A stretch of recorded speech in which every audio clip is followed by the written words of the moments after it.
Bien, el día de hoy veremos agonistas adrenérgicos. Hagamos previamente una breve revisión de lo que es el sistema nervioso autónomo. Hablar del sistema nervioso autónomo es hablar de aquel sistema que permite mantener una constancia en el medio ambiente interno. Específicamente estamos hablando a nivel de músculo liso, músculo cardíaco y glándulas exocrinas. Por tanto, regula todo lo que es el sistema cardiovascular, la digestión, la temperatura corporal, el metabolismo y la secreción de glándulas exocrinas. En lo que respecta a la clasificación, el sistema simpático nace desde la médula espinal, desde la parte toracolumbar, mientras que el parasimpático desde la parte craneosacra. Eh, como clasificación anatómica. Ahora, sin embargo, nosotros podemos también mencionar en base al neurotransmisor. Entonces, si el neurotransmisor es la noradrenalina, hablaríamos de sistema adrenérgico, y para el lado del parasimpático, si tendríamos como neurotransmisor a la acetilcolina, tendríamos entonces el sistema colinérgico. ¿De acuerdo? Entonces, a nivel preganglionar, siempre el neurotransmisor es la acetilcolina con sus receptores nicotínicos. A nivel postganglionar, dependiendo si es el parasimpático, siempre va a ser también la acetilcolina postganglionar, y para la parte del simpático, noradrenalina. Sin embargo, hay excepciones, hay nervios, digamos, simpáticos postganglionares que aún pueden liberar acetilcolina. También tenemos a la médula adrenal, que es considerada como un megaganglio, por decirlo así. Entonces, a este nivel, lo que se va a hacer es el receptor nicotínico se activa por acción de la acetilcolina y se va a liberar principalmente adrenalina y también epinefrina, más o menos en una concentración 80-20. Vemos acá nuevamente esta división del simpático y del parasimpático. Como decíamos, el parasimpático cráneo, ¿no? Cráneo espinal, y la parte del simpático toracolumbar. Centrémonos en el segundo. Vemos ahí el ganglio, como ya decíamos, el ganglio, acá tenemos receptores nicotínicos. El neurotransmisor a nivel preganglionar siempre va a ser la acetilcolina. A nivel postganglionar, entonces, finalmente, este estímulo hace liberación de norepinefrina, que va a actuar en sus respectivos receptores alfa o beta. Excepto a nivel de glándulas odoríparas, donde encontramos receptores muscarínicos, ¿no?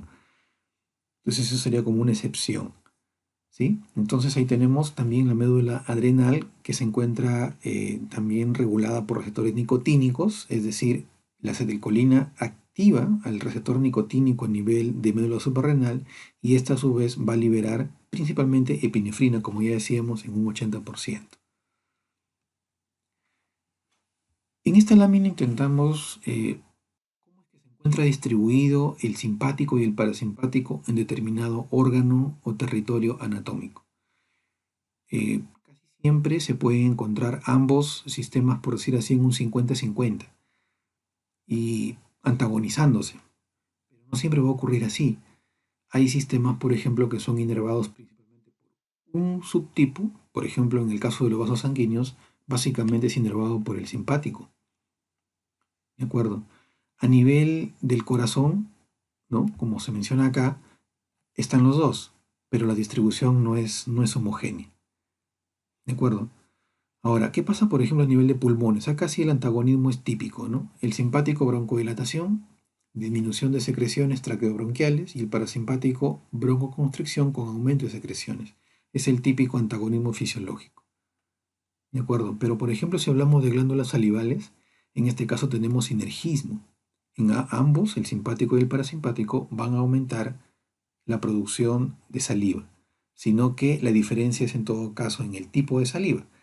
Para el caso del simpático, la saliva es espesa, es mucinosa y es escasa, mientras que el parasimpático, la saliva se torna un tanto acuosa y es abundante. ¿De acuerdo? A nivel del trato gastrointestinal, es cierto, el parasimpático estimula lo que es la digestión, el metabolismo y, digamos también así, el peristaltismo. pero va a depender mucho del segmento, por tanto se menciona que es complejo, ¿no? Veamos acá.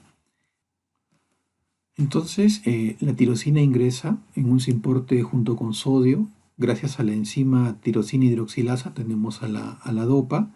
Y luego, gracias a la L-aminoácido aromático de carboxilasa, tenemos a la dopamina. Posteriormente, gracias a la siguiente enzima, que es la dopamina beta-hidroxilasa, tenemos a norepinefrina o noradrenalina dentro de la vesícula. Esta vesiculación es importante para evitar que sufra degradación. Si bien es cierto, la norepinefrina es el principal neurotransmisor almacenado en una terminal adrenérgica, también existen otros coneurotransmisores, si queremos llamarlo así, ¿no? Como la sustancia P o el trifosfato de adenosina. Entonces ahí se encuentra almacenado. Para que se libere, proceso de exocitosis, ¿de acuerdo? Tiene que haber en todo caso apertura de canales de calcio. Gracias a esto es que va a haber un movimiento de proteínas. Como vemos acá, hay dos tipos de proteínas que van a favorecer la exocitosis. Tenemos unas proteínas que se les conoce así, ¿no? Proteínas de membrana asociadas a vesícula, conocidas como las proteínas BAMP. Y a nivel del axón, de la membrana axonal, tenemos las proteínas conocidas como las SNAP, proteínas asociadas a sinaptosoma. Mediante mecanismos complejos y gracias al ingreso del calcio, se permite una atracción entre ambas proteínas, entre las BAM y las SNAP. El resultado es uno solo, el proceso de la exocitosis, la fusión de la membrana de la vesícula con la membrana axonal. Resultado, como decíamos, la salida del neurotransmisor principal, la norepinefrina. Esta norepinefrina que se encuentra ya en la hendidura sináptica, como se puede notar acá, puede activar a sus receptores posinápticos, pueden ser alfa, pueden ser beta, dependiendo del tejido. Esta norepinefrina se puede difundir, torrente sanguíneo. Esta norepinefrina puede reingresar, proceso conocido como recaptación neuronal. Acá también hay un transportador, es un transporte que permite el ingreso y digamos así, el aumento de la concentración de norepinefrina a nivel vesicular. Otra opción que tiene la norepinefrina es activar a sus receptores presinápticos. En este caso hablaríamos de un autorreceptor. Entonces, con estos autorreceptores se regula la salida o no de la norepinefrina. En el lado derecho vemos justamente los dos autorreceptores. Principalmente tenemos al autorreceptor, el alfa 2 es uno de los más conocidos, receptor presináptico. Se entiende que cuando se activa este alfa 2 va a haber una menor liberación de noradrenalina. Y por otro lado, cuando se activa el receptor beta 2 va a haber una mayor liberación de noradrenalina. Para que se active el alfa 2 a nivel presináptico, la norepinefrina tiene que estar en elevada concentración. Para que se active el receptor beta 2 a nivel presináptico, la norepinefrina tiene que estar en menor concentración. ¿Cómo clasificamos a los fármacos adrenérgicos, no? En primera instancia podemos hablar de los fármacos adrenérgicos de acción directa. Estos fármacos se dice de acción directa porque se unen al receptor, actividad intrínseca. Tenemos de dos tipos, los que son selectivos y los que son no selectivos. Selectivo en el sentido de que se va a unir a un subtipo específico de receptor adrenérgico. Por ejemplo, la fenilefrina se une o tiene afinidad elevada por alfa 1 o la clonidina por alfa 2. Cuando hablamos de no selectivos son aquellos que se unen a más de un subtipo de receptor. Por ejemplo, tenemos a la oximetazolina, que se une al receptor alfa 1 y alfa 2, al isoproterenol, a los beta 1, beta 2, la adrenalina o epinefrina, que prácticamente se une a todos ellos, alfa 1, alfa 2, beta 1, beta 2. La norepinefrina, similar a la adrenalina, pero no tiene afinidad por beta 2. Estos son los fármacos de acción directa, actividad intrínseca. Por otro lado tenemos a los de acción indirecta. Estos fármacos de acción indirecta son aquellos que van a permitir la salida, se entiende, de la catecolamina almacenada en la vesícula presináptica, ¿de acuerdo? Entonces tendríamos, por ejemplo, la anfetamina o la tiramina. Pueden ser también aquellos fármacos inhibidor de la captación, ¿de acuerdo? Por ejemplo, tenemos ahí la cocaína. Vamos a retroceder acá. Justamente en este punto que dice número 1, si la cocaína hace eso, lo que está haciendo al evitar la recaptación es favorecer la concentración de norepinefrina a nivel de la hendidura sináptica. Por eso se considera como un fármaco de acción indirecta. Tenemos también a inhibidores de la monoaminoxidasa, en la medida que no se metaboliza, va a aumentar la concentración de catecolamina, o también los inhibidores de la catecol ortometiltransferasa. Estos de acá les consideramos como adrenérgicos de acción indirecta. Los de acción mixta, como su nombre lo está diciendo, son aquellos que pueden tener acción directa y también pueden tener acción indirecta, como la efedrina, por ejemplo. ¿De acuerdo? ¿Cómo es la selectividad de los agonistas adrenérgicos? Como ya estábamos viendo, la epinefrina prácticamente tiene una afinidad por los 4 receptores que aparecen allí, inclusive también el beta 3, aunque no aparece allí. La norepinefrina, como veíamos, principalmente alfa 1, es un presor excelente, afinidad por alfa 2 también y también por beta 1. La norepinefrina no tiene una buena afinidad por receptores beta 2. Está también la dobutamina, la fenilefrina que ya veíamos, afinidad por alfa 1, o también medicamentos como el fenoterol, salbutamol, terbutalina, salmeterol o formoterol, que son selectivos por el receptor beta 2. También los que son selectivos netamente por alfa 2, ¿no? Como la clonidina, la nafasolina, entre otros. Y también ligera afinidad por alfa 1. Veamos. ¿Cómo es la transducción de señales de los adrenorreceptores? Los receptores adrenérgicos son receptores acoplados a proteína G, también denominados receptores 7 transmembranales, ¿no? Como se puede ver acá, estos receptores 7 transmembranales, 1, 2, 3, 4, 5, 6 y 7 veces atraviesa la membrana. Están acoplados a la proteína G, que es un heterotrímero, tiene las 3 subunidades, alfa, beta y gamma, ¿de acuerdo? Cuando el ligando se une, va a generar un cambio conformacional al receptor que se transmite justamente a la proteína G, y gracias a esto, si el receptor se activa, va a haber un intercambio de GDP por GTP.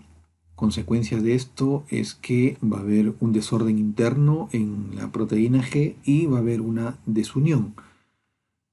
Por un lado tenemos a la subunidad alfa acoplada al GTP y por otro lado tenemos a la subunidad beta gamma, ¿no? Es importante señalar que ambas, ya sea la subunidad alfa acoplada al GTP o en todo caso la subunidad beta gamma, pueden cada una de ellas tener su propia señalización. Vemos también en este gráfico cómo es que a través de la proteína RGS, ¿de acuerdo? Se recupera nuevamente el estado inicial, el estado inactivo, ¿de acuerdo? En la parte inferior que estamos observando, ¿no? Como ya veíamos, decíamos por el lado de la proteína o de la subunidad alfa acoplada al GTP, dependiendo en todo caso del segundo mensajero, podemos tener nosotros, si es que se trata de la proteína GS, aumento, que es la proteína GI, reducción de anidato ciclasa, o si es la proteína GQ, aumento de la fosfolipasa C. ¿De acuerdo? En el primer caso sería el aumento de la adenilato ciclasa por los receptores beta. La reducción de esta enzima sería por los receptores alfa 2 y el aumento de la fosfolipasa C cuando se trate de los receptores alfa 1. ¿Qué pasa por el lado de la otra subunidad, ¿no? que se desunió, la beta gamma? Entonces, esta de acá también puede tener sus propios efectores, como se nota allí, ¿no? Por ejemplo, aumento de canales de potasio o la reducción justamente de la corriente de calcio. Notamos acá que para que este receptor se inactive, tiene que fosforilarse. Vía GRK, algo así como las sinasas de los receptores acoplados a proteína G.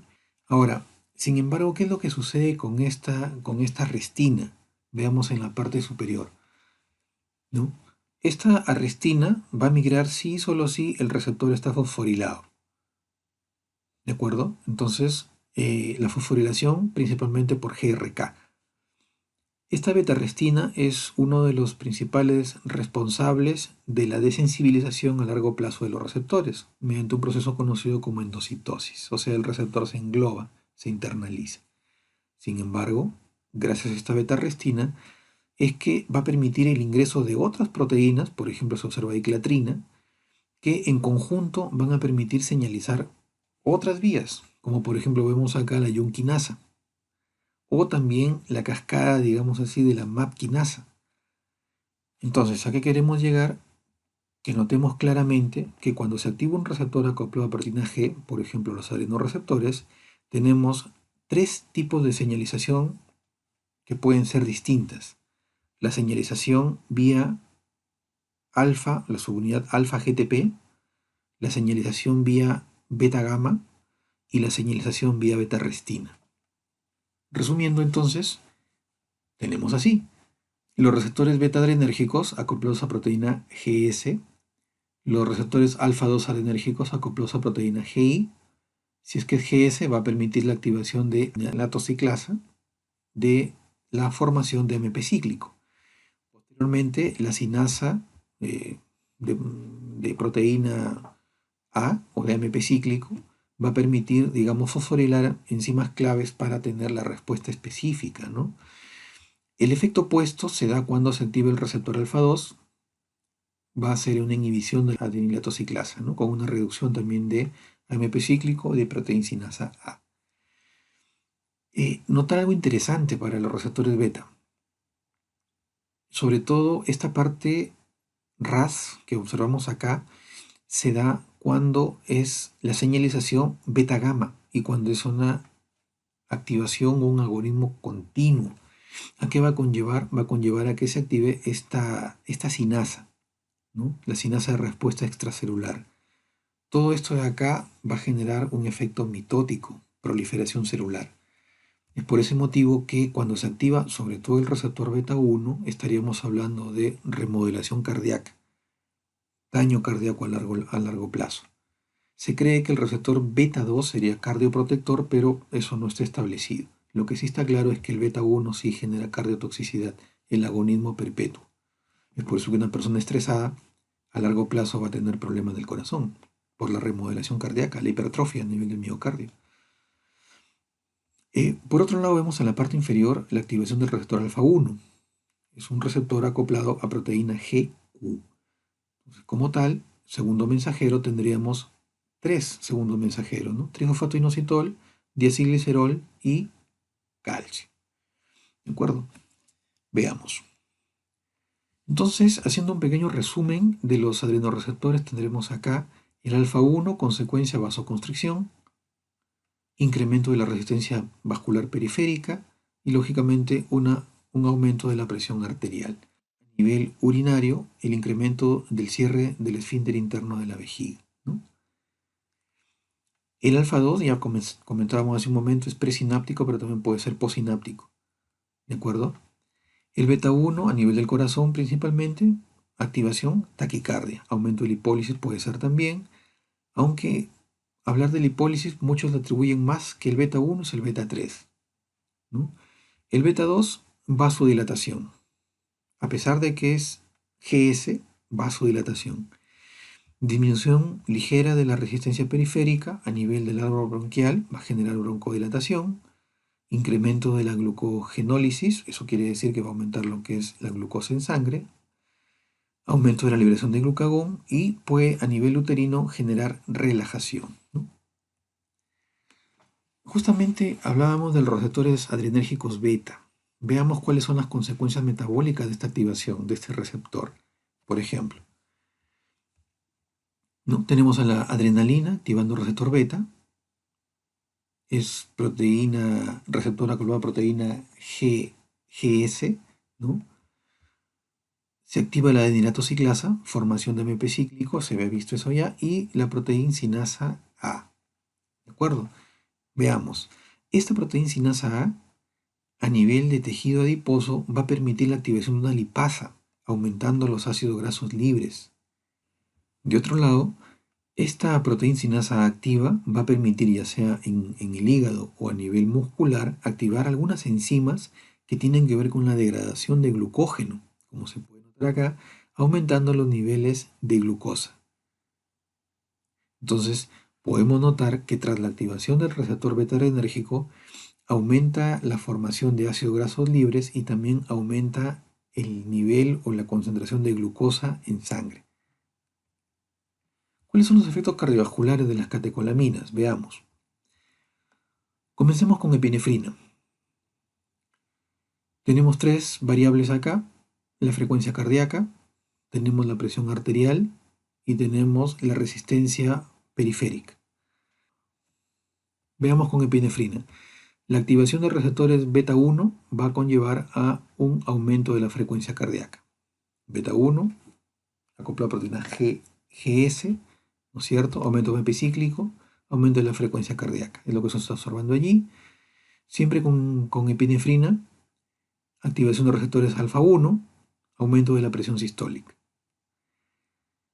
Acá observamos una caída de la presión diastólica atribuido a los receptores, a la activación de receptores beta 2. El resultado de la presión media casi que no varía, al menos a la dosis que se hizo en este estudio. Este estudio es del año 63. Ahora, ¿qué pasa con la resistencia periférica para la adrenalina? Caída. ¿A qué se debe esto? Activación de receptores beta 2. ¿Qué pasa con la noradrenalina? Veamos. Veamos primero en lo que es presión arterial. Un efecto notorio, ¿no? Un efecto notorio a nivel de la presión sistólica que está aumentando.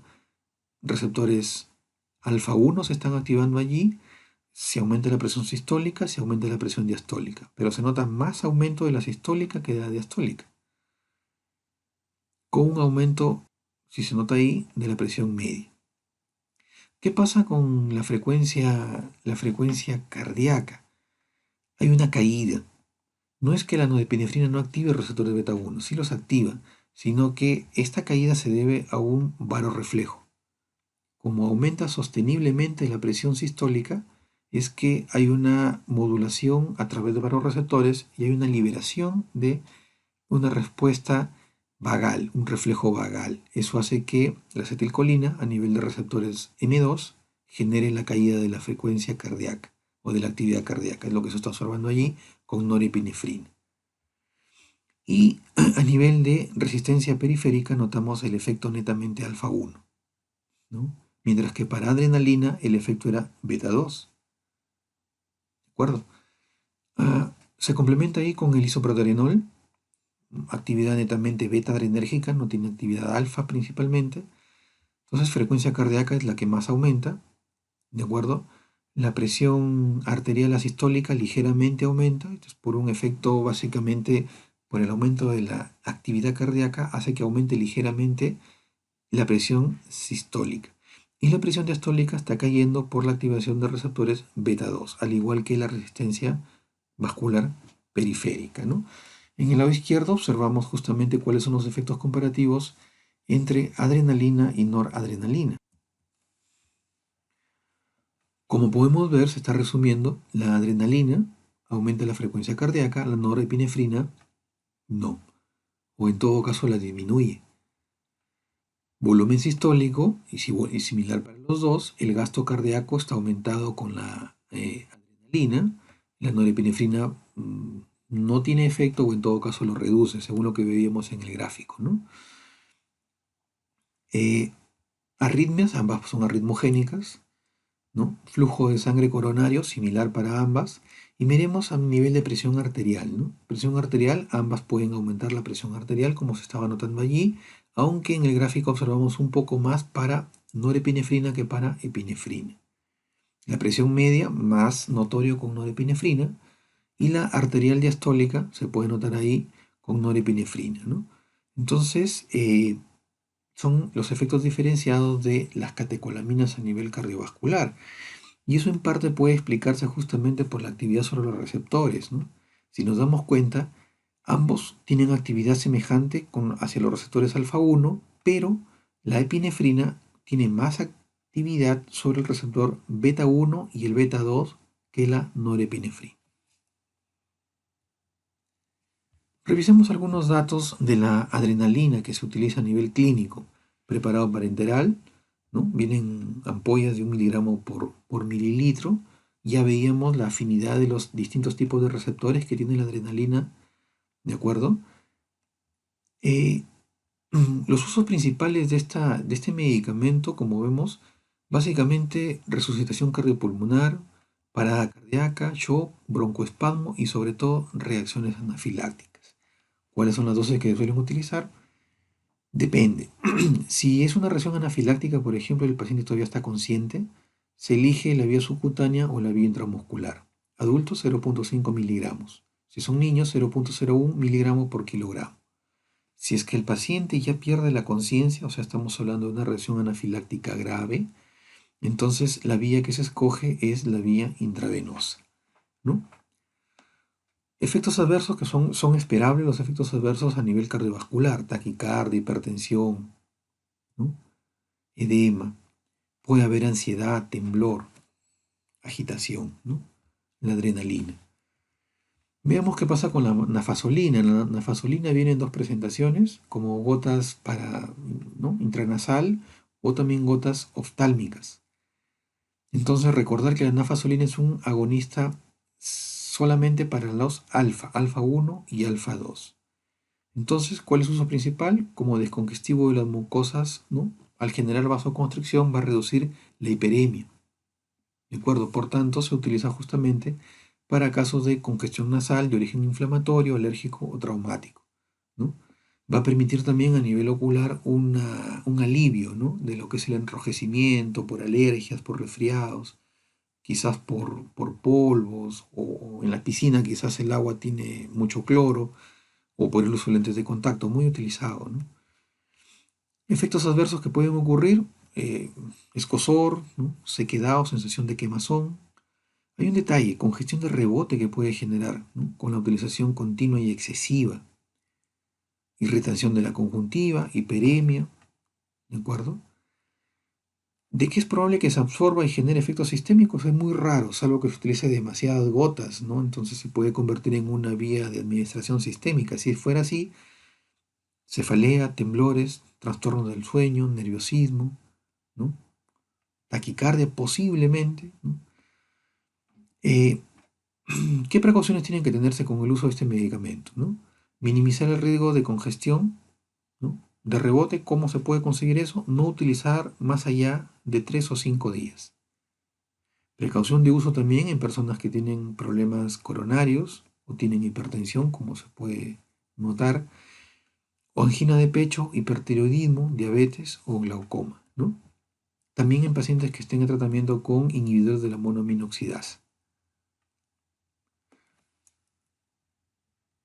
Acá veíamos justamente cómo es que al administrar esta nafasolina y generar la vasoconstricción a nivel de los vasos de la parte respiratoria, eh, notamos que va a generar justamente el efecto descongestivo nasal, pero el aporte de oxígeno va a ser menor a la demanda. Entonces, con el uso continuo va a haber una especie de efecto de rebote para tratar de equilibrar, ¿no? El aporte de oxígeno con la demanda. Va a ocurrir una desensibilización posiblemente de receptores generando vasodilatación, ¿no?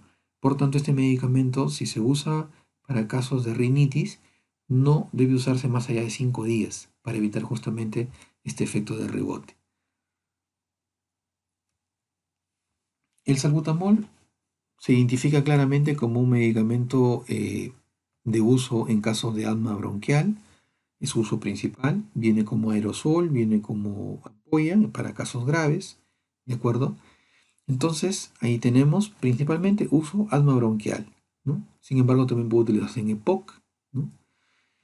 Efectos adversos que pueden observarse con el salbutamol: cefaleas, por ejemplo, temblores, taquicardia, palpitaciones, nerviosismo. Ahora, ¿por qué taquicardia? Si es que es un selectivo beta 2. Lo que pasa es que salbutamol aún así puede tener ligera activación o actividad sobre receptores beta 1. Eso lo vamos a ver dentro de un momento. Precauciones de uso con salbutamol sobre todo pacientes que puedan presentar diabetes, hipertiroidismo, alteraciones cardíacas, hipertensión o hipopotasemia. Ten mucho cuidado con la hipopotasemia, ¿de acuerdo? Siempre deben monitorearse los niveles, o siempre que se pueda, los niveles de potasio, sobre todo si está recibiendo medicamentos como teofilina, diuréticos o glucocorticoides. Si el paciente es diabético, tiene que controlar su nivel de glucosa, ¿de acuerdo? ¿Cuándo usar salbutamol parenteral? Se tiene que tener bastante precaución si la persona no es una gestante, porque como es agonista beta 2 puede generar una reducción de la tonicidad uterina, ¿no? El salmeterol es un derivado de salbutamol que tiene una vida media más prolongada, ¿de acuerdo?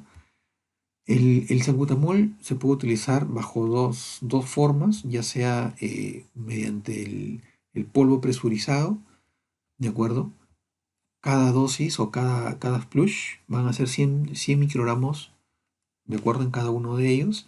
Ahí está, por ejemplo, la dosis en adultos y en niños mayores de 4 años, 100 a 200 microgramos, ¿no? Que equivale a decir una o dos inhalaciones cada 4 o 6 horas, ¿no? Y si es mediante nebulización, es sin diluir, entonces administrar 10 miligramos, equivalente a 2 mililitros, durante 3 minutos. Si es que fuera diluido, ¿no? 5 miligramos en un mililitro con 3 mililitros de agua o solución salina fisiológica, ¿no? Y se mide durante 10 minutos. También está la dosis en niños, 0,02 a 0,04 miligramos por kilo. La clasificación y las vías de administración de los broncodilatadores, ¿no? De acción corta, el salbutamol, ¿de acuerdo? Un inicio de acción en 5 minutos y dura aproximadamente de 4 a 6 horas. Salbutamol. Vía inhalatoria, ¿de acuerdo? Por nebulización o como polvo presurizado, ¿no? Entonces, ese es el salbutamol. El salmeterol, decimos, es un derivado del salbutamol de acción prolongada.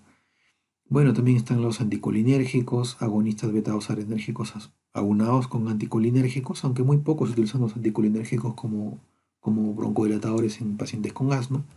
Se puede complementar con glucocorticoides para reducir la inflamación, o también las antinas, que también muy pocos se están utilizando últimamente, ¿no? Decíamos que el salbutamol puede generar dentro de sus reacciones adversas taquicardia. Este cuadro trata de explicar eso justamente. Veamos salbutamol, lo tenemos acá.